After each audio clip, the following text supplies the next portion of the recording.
할렐루야. 우리 앞뒤 계신 분 인사 나누겠습니다. 잘 오셨습니다.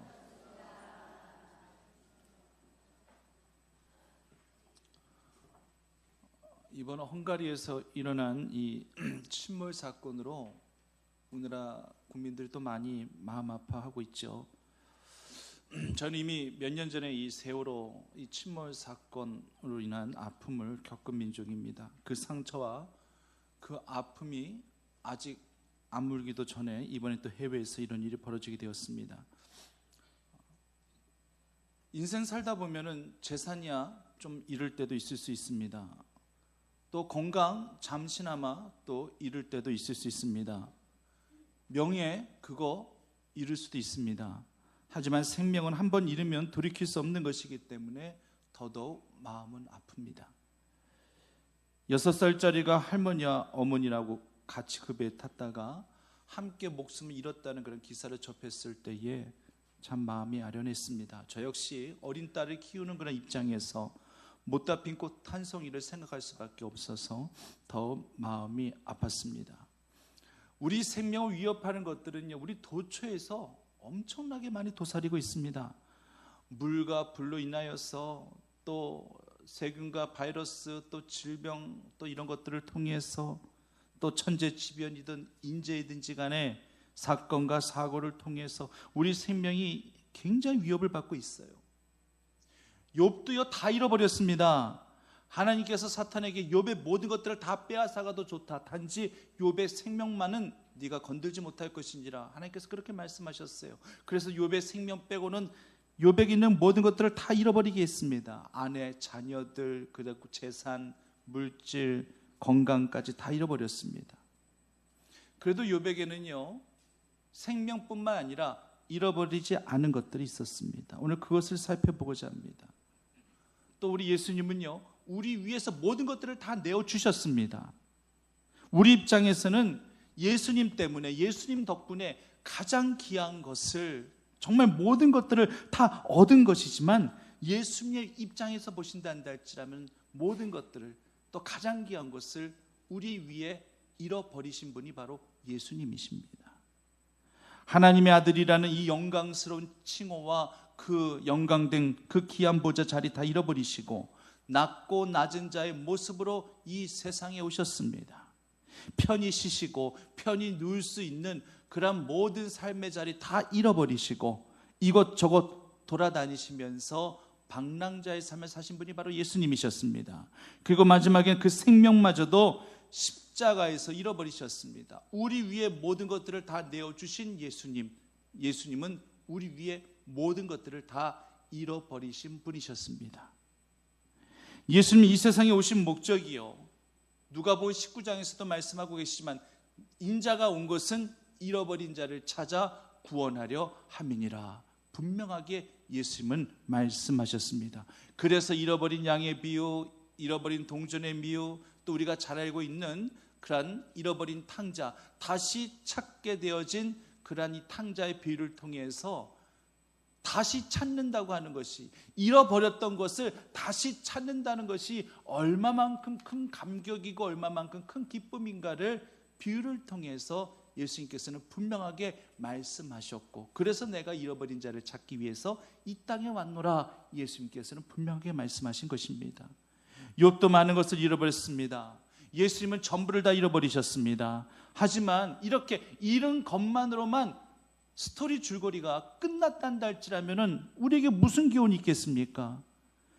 그런데 욥은요 잃어버린 모든 것들을 다 도로 배 이상 갑절로 다시 찾게 되었고, 예수님도 부활을 통하여 찾는 그 기쁨이 진정 무엇인가를 우리에게 깨닫게 하셨습니다. 그러므로 우리도 절대 잃지 말고 살아가야 될 줄 믿습니다. 설령 잃었다면 다시 찾아야 됩니다. 그렇단다 했지만 뭘 우리가 잃어버리고 있고 그리고 뭘 도로 찾아야 될 것인가? 풍랑 많은 이 세상 가운데 속에서 우리가 지금 잃어버리고 살아가고 있는 것이 무엇이고 다시 찾아야 될 것들이 무엇인지 말씀을 통해서 두 가지로 함께 살펴보고자 합니다. 첫째는요, 평안을 잃지 말아야 합니다. 오늘 본문에서 욥의 고백 보세요. 주신 자도 여호와시요 거두어 가신 자도 여호와시니 오직 여호와의 이름이 찬송을 받을지니라.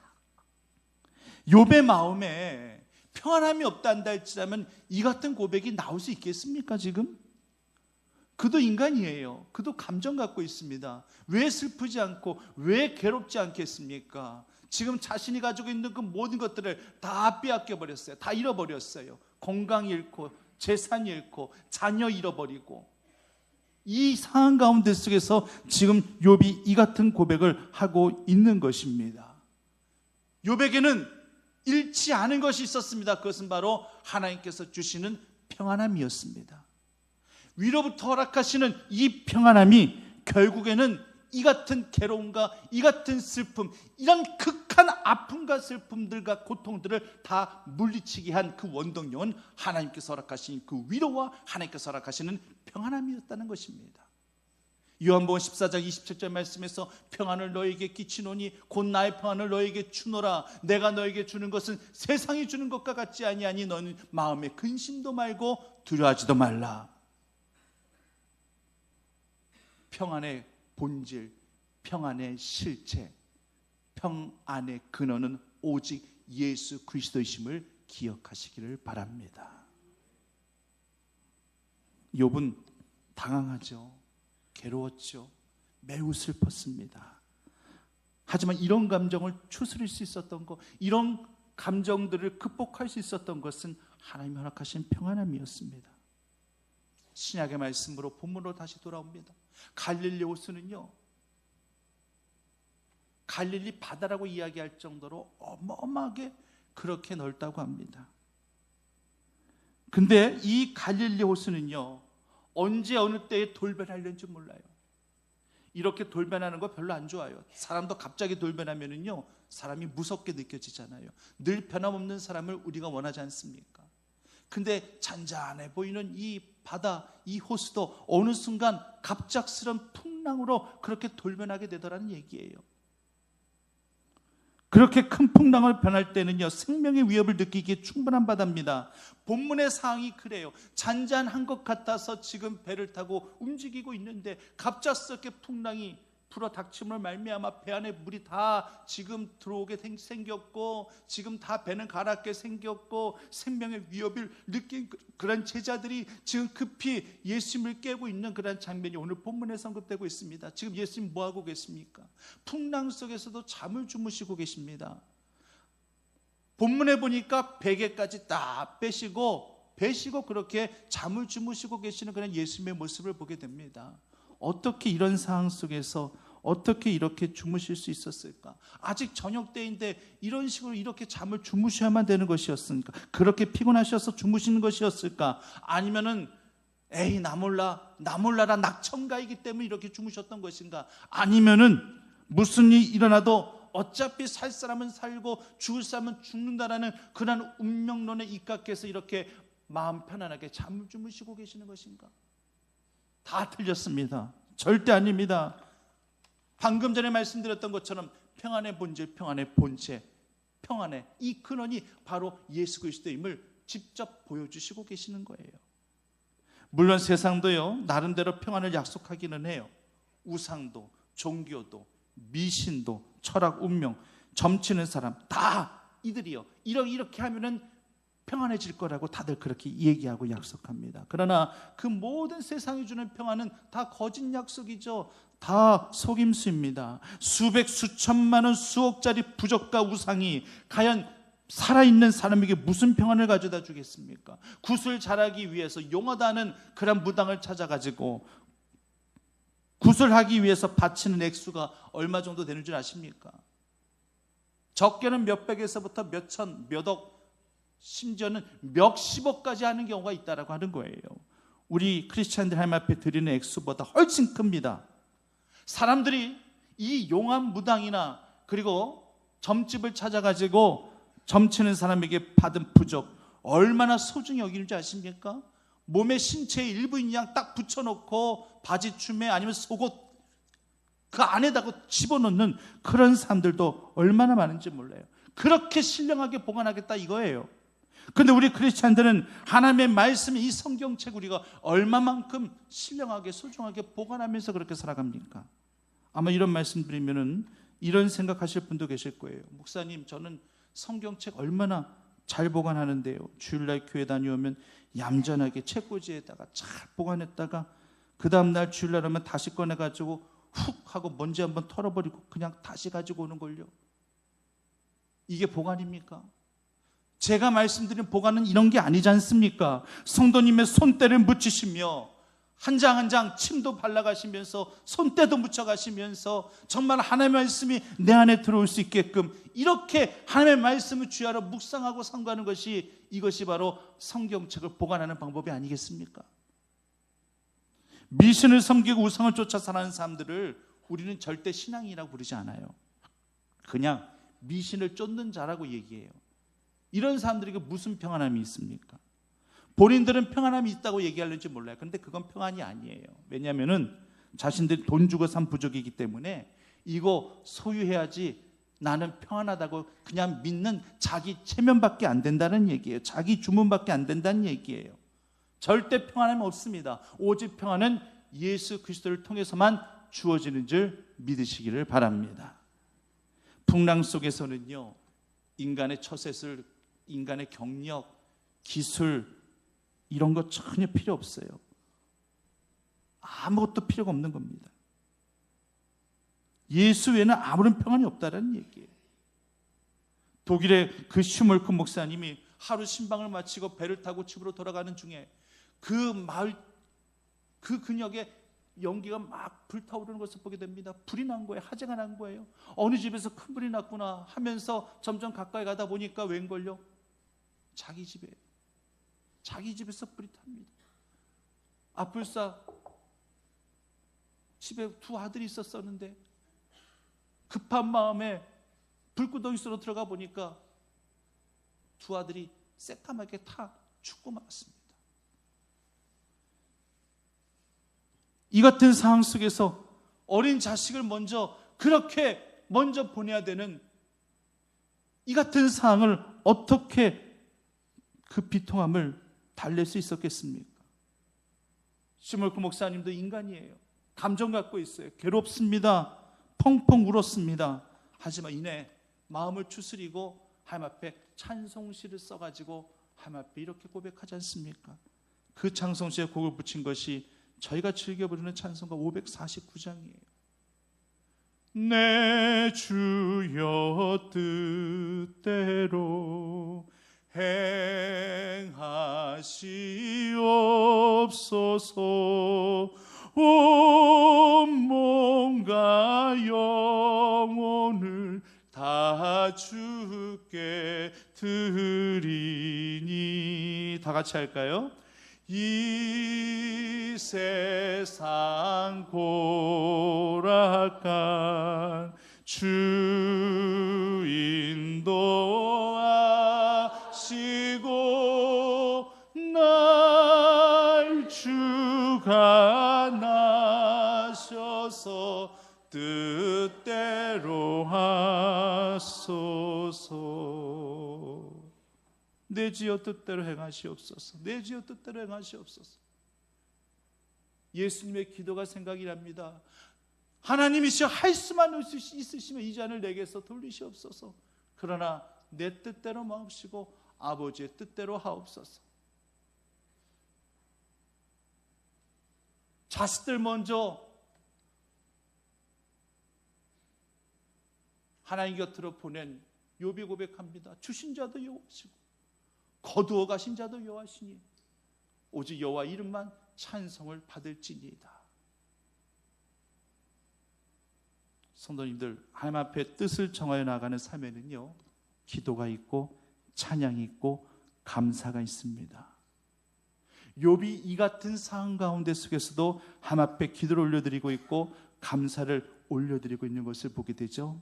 목숨 하나 달랑 건지고 다른 모든 것들은 다 잃어버렸는데도 이 상황에서 하나님 앞에 올려드리는 기도가 있고 찬양이 있습니다. 주신 자도 여호와시고 거두어 가신 자도 여호와시니 오직 여호와 이름만이 찬송을 받을지니라. 욥은 이미 오래전부터요, 하나님 앞에 뜻을 정하여 하나님 앞에 기도드리고 찬양 가운데 살아간 사람이었고 감사 가운데 삶을 살아가는 삶이었고 그렇기 때문에 생명 빼고 모든 것들을 다 잃어버린 그런 상태 가운데 속에서도 하나님 앞에 기도를 올려드리고 하나님 앞에 찬송을 올려드리는 그러한 욥의 모습을 보게 됩니다. 다니엘 한번 보십시오. 이제 곧 사자굴에 던져지게 될 것입니다. 그 같은 사실을 접하고 난 이후에 곧 생명을 잃어버리게 될 터인데, 근데 그의 행동을 보면 별반 다르지 않습니다. 전에 하던 대로 하루에 3번씩 무릎을 꿇고 하나님 앞에 기도하고 하나님 앞에 감사하였다라고 다니엘서 6장 10절에는 그렇게 언급하고 있습니다. 다니엘의 마음에 평안함이 없었단다 할지라면 이게 지금 가능한 일이었겠습니까? 그가 평상시에 기도의 삶을 살지 아니하고 감사의 삶을 살지 아니했단다 할지라면 이게 어찌 가능한 일이었겠습니까? 불가능한 일이에요. 다니엘도 언제나 하나님 앞에 뜻을 정하여 살아들인 그런 삶이었기 때문에 이 모든 것들이 가능할 수 있었던 것이었습니다. 제자들은요, 예수님을 따라다니면서도요, 예수님 앞에 뜻을 정하여 살지 못했던 그런 제자들이었어요. 그들에게는 그러다 보니 기도도 없었고요, 찬송도 없었고요, 감사도 없었습니다. 말씀이야 예수님 늘 따라다니며 늘 기동량하듯 들었을 거예요. 말씀은 들으면서 난다라고 얘기하고 있습니다마는 오늘 안타깝게도 예수님은 제자들 향해서 믿음 없는 제자들이라고 책망을 받게 됩니다. 결국 그렇게 무수한 말씀을, 예수님으로부터 말씀을 그렇게 듣고 훈련받아온 그런 제자들도 믿음 없는 자였다는 것을 오늘 말씀 속에서 살펴보게 됩니다. 지금 저희들이 이 살아가고 있는 이 시대에 사실 우리 말씀의 홍수 속에서, 설교의 홍수 속에서 살아가고 있어요.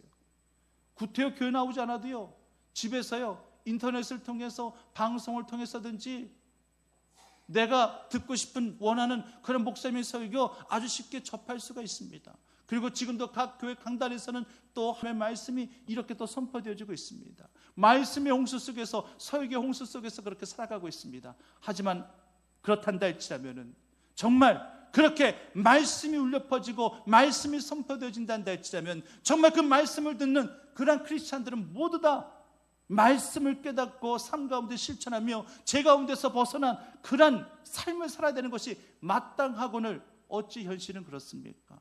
그러면서도 죄악 가운데 삶을 살아가는 그러한 성도들의 모습을 보게 됩니다. 어떤 연유로, 어떻게 이런 식으로 이렇게 될 수 있었을까요?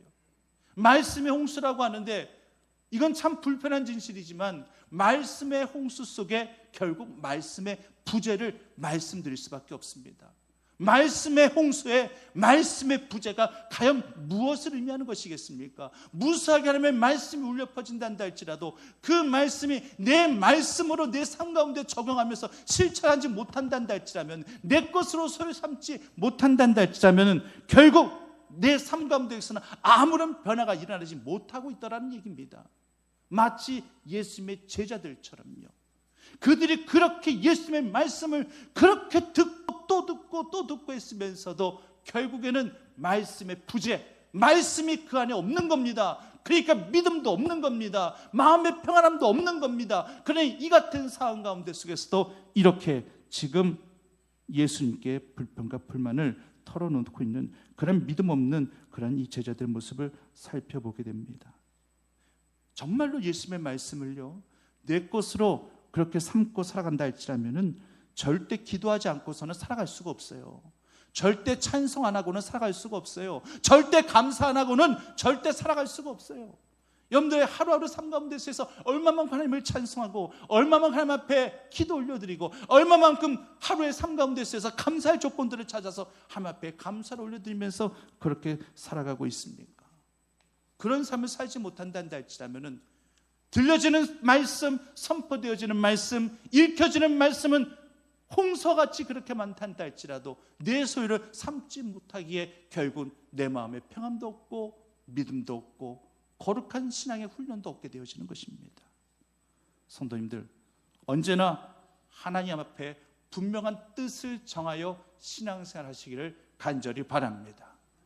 내가 주일 성수에 목숨을 걸겠다, 내가 하루에 몇 분씩 꼭 시간을 정하여 뜻을 정하여 기도하고 내가 말씀을 보겠다, 내가 어떤 방법으로든 내가 11조를 구별하여 하나님 앞에 올려드리겠다, 내가 어떤 식으로든 내가 감사의 조건을 찾아서 교회 안에 내가 늘 빚진 자의 마음 갖고 내가 봉사면신하면서 내가 그렇게 살아가겠다, 이렇게 분명한 뜻을 정하여 그 정한 계획과 결심을 실천하시며 살아가시는 주의 성도들이 꼭 되시기를 간절히 바랍니다. 바로 그럴 때에 언제 어느 곳에서 생각지 못할 위기와 아픔의 순간이 온단다 할지라도 하나님이 주시는 이 위로와 평안함으로 늘 극복하고 승리하게 되는 줄 믿으시기를 간절히 바랍니다. 둘째는요, 믿음을 잃지 말아야 합니다. 우리에게 결국 우리에게 마지막에 남아야 될 게 뭔지 아십니까? 믿음입니다. 믿음이 결국 마지막에 남게 되어 있어요. 장례식장에서 시신을 화구에다 집어넣고 또 유골함에 담기 전에 고인의 몸에서 나오는 그런 유품들을 유족들에게 이렇게 전달하게 되지 않습니까? 예를 들어서 금예빨 하신 분들도 나중에는 금이 다 나오게 되어 있어요. 그것도 다 유족들에게 이렇게 건네주더라고요. 이 모든 것들 유품이라고 하는 거죠. 고인이 돌아가시기 전에 남겨두는 것이 유산이고 돌아가신 이후에 또 되돌아오는 것이 유품입니다. 그런데요, 믿음이라고 하는 것은 유산이지 절대 유품이 아닙니다. 유산도 그냥 유산이 아니에요. 후손들을 살리게 하는 영적 유산입니다. 믿음이란 유산은요, 후손들에게는 천국으로 인도할 수 있는 내비게이션이 될 수 있는 것이며 저 천국과 맞닿을 수 있는 GPS가 된다고 하는 사실도 우리는 기억해야 할 것입니다. 링컨이 대통령이 되고 난 이후에 그 백악관 의자에 항상 그 낡은 빛바랜 성경책 하나를 항상 놓고서 언제든지 그 보좌 가운데 속에서 성경책을 읽었다고 하는 거죠. 바로 돌아가신 어머니가 자신에게 남겨진 그러한 영적 유산이었기 때문에 그 유산을 소중히 모시게 되었던 것이었습니다. 그래서 그 어머니의 뜻을 받들며 늘 그 말씀을 늘 상고하면서 읽었었던 그런 링컨 대통령이에요. 단순한 유산이 아니에요. 남북을 통일하고 그 다음에 미국을 신앙으로 다스리게 한 승리의 유산이었습니다. 어머니로부터 물려받은 그 믿음의 신앙의 유산이 지금까지 결국 가장 존경받고 가장 신뢰받는 그런 역사에 남는 대통령으로서 링컨 대통령을 항상 먼저 이렇게 그들은 치지 않습니까? 욥에게도 이런 믿음이 있었습니다. 내가 지금 가는 길이 어떤 길인지는 잘 모르겠지만 내가 왜 이렇게 시련을 당하고 고난을 당해야만 하는지 나는 사실 정확하게 알지 못하겠지만 하지만 내가 알고 있고 내가 믿고 있는 것은 이 같은 나를 단련하신 후에는 나를 순금같이 정금같이 하나님께서 만들어 가실 것이다. 이 같은 확신, 이 같은 믿음이 바로 욥에게는 있었습니다. 여러분들 풍랑 속에 딱 들어가게 되면요, 결국 적나라한 우리들 자신들의 모습이 본 모습이 드러나게 되어져 있어요. 부끄러운 민낯이 다 드러나게 된다라고 하는 것입니다. 제자들은 주님과 함께 같이 있었음에도 불구하고 지금 평안도 바닥나고 믿음도 바닥났습니다. 그들은 한마디로 바닥난 인생입니다. 예수님과 함께 있으면서도 이렇게 바닥난 인생으로 살아간다는 것이 얼마나 어처구니 없는 일인지 모르겠어요. 얼마나 바닥이었으면 두려움과 그 좌절감으로 예수님께 원망과 불평을 다 쏟아내고 있는 것일까요? 오늘 본문의 말씀처럼 왜 선생님이 우리가 죽게 된 것을 돌보지 아니하시나이까?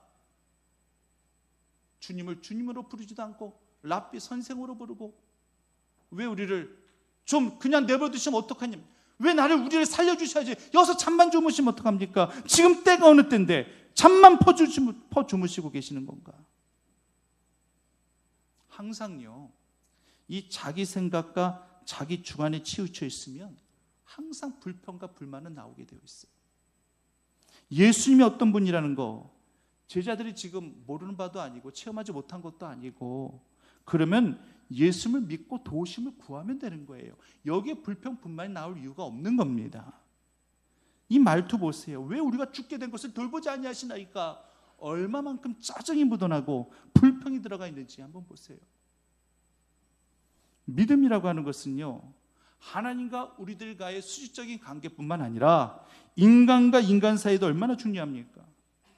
부부 간에도 마찬가지고 부모 자녀 간에도 마찬가지입니다.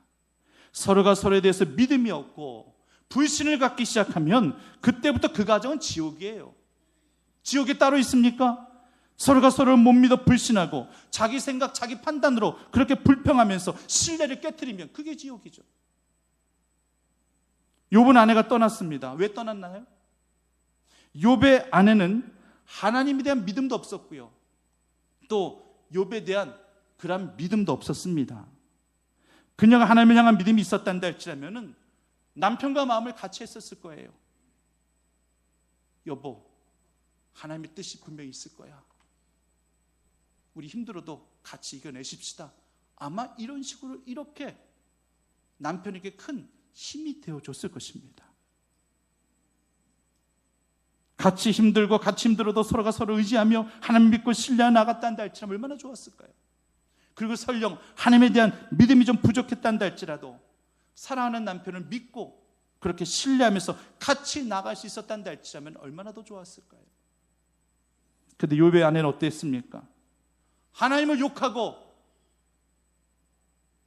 어떻게 하라고요? 그 다음에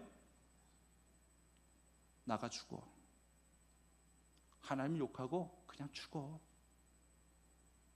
이게 지금 남편에게 할 말입니까? 이 말에는요, 하나님도 강하게 불신하고 있고 지금 남편도 강하게 불신하고 있는 거예요. 이건 지금 사람의 소리가 아니에요. 사탄의 소리예요. 충분히 그럴 수 있다는 가정과 전제하에 욥의 마음과 신기를 지금 흔들어 놓고 있습니다. 이건 지금 사탄의 그런 모략이에요. 사탄이 하는 소리예요. 욥의 아내는요, 하나님에 대한 믿음도 없었고요, 남편에 대한 믿음도 없었습니다. 그러니 사탄에게 빌미를 주고 이용을 당하고 있는 거예요. 성도님들, 믿음은요, 사실 크고 작고의 문제가 아니라, 많고 작고의 문제가 아니라 있고 없고의 문제예요. 우리 쉽게 누구의 믿음을 떠올릴 때, 저분은 참 믿음이 크셔, 저분은 참 믿음이 조금 작으셔, 이렇게 충분히 이야기할 수 있어요. 믿음엔 당연히 분량이 있기 때문에 당연히 이렇게 표현하는 거 100% 맞습니다. 틀린 건 아니에요. 그런데 좀 더 구체적으로 접근한다 할지라면은 믿음은요, 본질적으로 많고 적고의 문제가 아니라 있고 없고의 문제라고 하는 것입니다. 믿음이 크다, 믿음이 많다, 믿음이 작다, 이 모든 것들이 절대적인 기준은 될 수 없다라고 하는 것입니다. 예수님께서 하신 말씀 중에서 너의 믿음이 작은 겨자씨 한 알만이라 할지라도 이 산을 명하여 저 산으로 옮길 수 있다라는 말씀을 예수님께서 하셨습니다. 겨자씨 한 알이 얼마나 작은데요? 육안으로도 잘 보일 듯 말 듯한 것이 이것이 겨자씨 한 알이에요. 근데 이 작은 믿음만 있어도 산을 명하여 옮길 수 있다고 하네요. 이야, 생각해 보세요. 산을 명하여 옮길 수 있다는 것은 정말로 어마어마한 큰 믿음이잖아요. 이건 정말 태산과 같은 그런 믿음이잖아요. 그런데 겨자씨 한 알만큼 작은 믿음이 태산과 같은 믿음과 동급이다, 이렇단다 할지라면은 우리의 믿음이 크고 작다는 것이 절대적인 기준으로 보기 힘들다라고 하는 것입니다. 그래서 지금 이 말씀은 겨자씨 한 알만큼의 믿음이라도 있어라,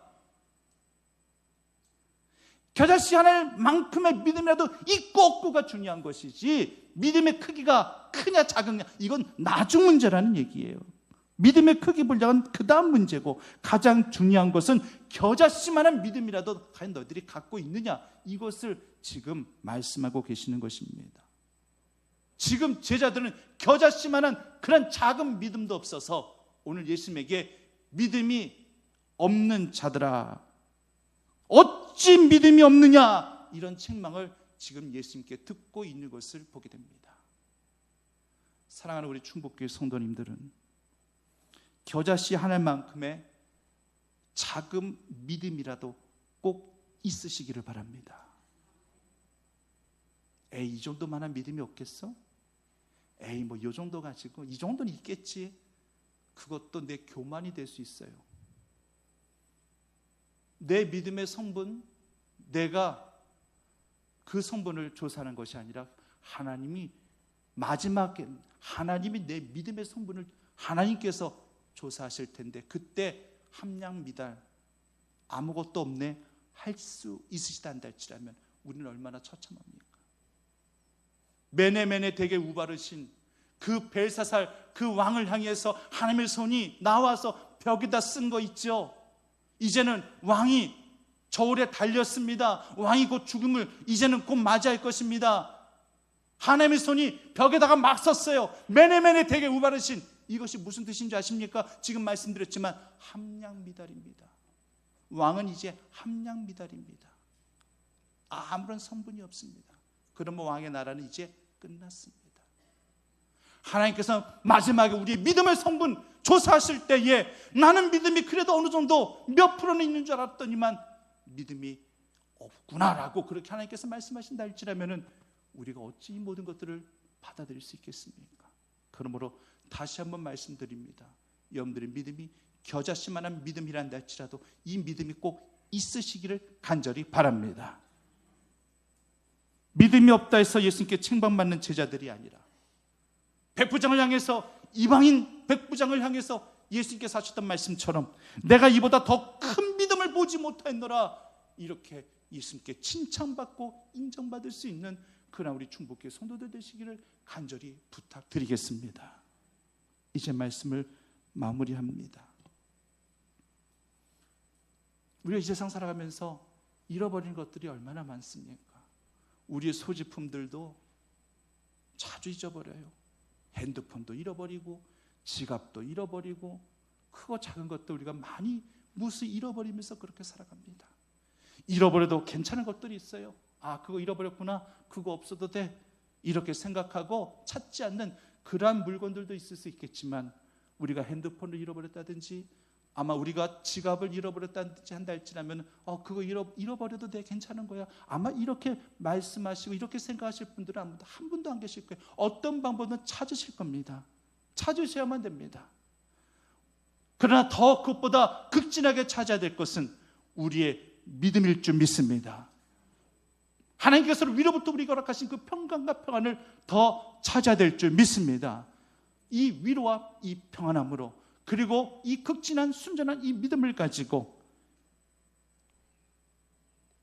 사건 사고 많은 갑작스런 돌풍으로 돌변하는 이 세상 위기의 삶의 순간 가운데 속에서 확고한 믿음으로 주님께서 주신 평안함으로 언제든지 극복하고 이겨 승리하는 믿음의 자녀들이 다 되시기만을 간절히 축원합니다.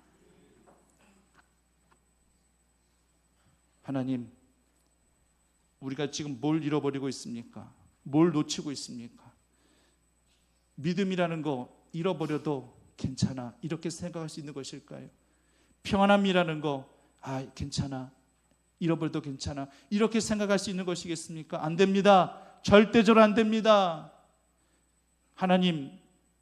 하나님께서 주시는 이 평안함 도로 찾게 하시옵시고, 하나님을 향한 이 믿음 도로 다시 찾게 해주셔서 평안함으로 또 강직한 믿음으로 늘 하나님을 기쁘시게 영화롭게 드릴 수 있는 우리 충북교회 교우들이 다 되어줄 수 있도록 인도하여 주시옵소서. 예수님 이름으로 기도드립니다.